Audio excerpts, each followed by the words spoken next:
All right, these two pieces are the sidewalls. They fit on the sides like that.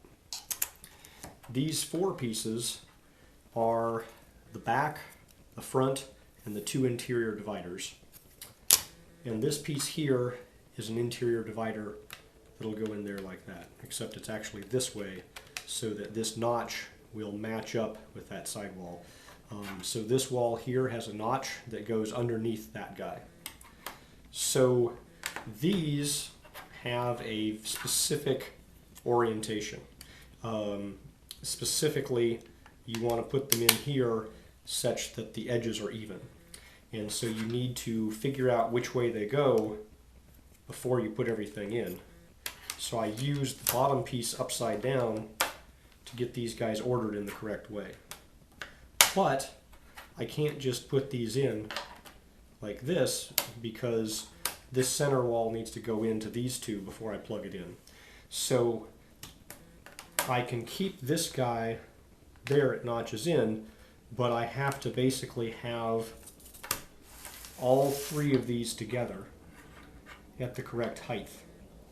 And so when you put these together, you have to hold there and this third guy to keep it from falling apart.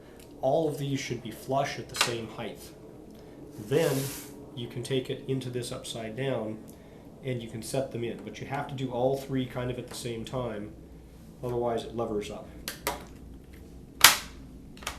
Okay, so I have, if I hold here and here, this piece is all set together. There's the interior dividing wall, which is flush. This piece here goes on the end like that. Nothing really holds it on until you get the end walls. So the easiest way to do that is flip it vertical, take these end walls and set them on the notches. Depending on how your laser cutter worked, you might need some extra force to push them onto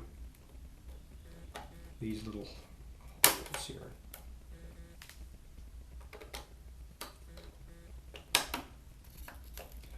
You might also have to wiggle the end walls a bit, make sure everything fits.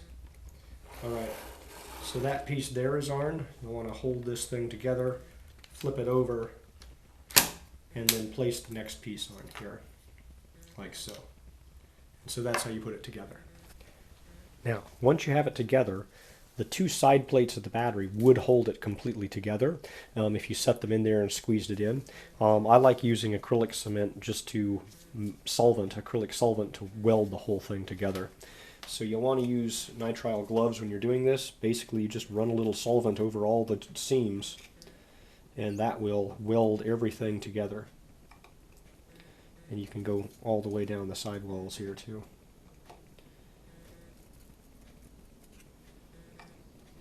Be sure not to forget the end seams, as well as side pieces.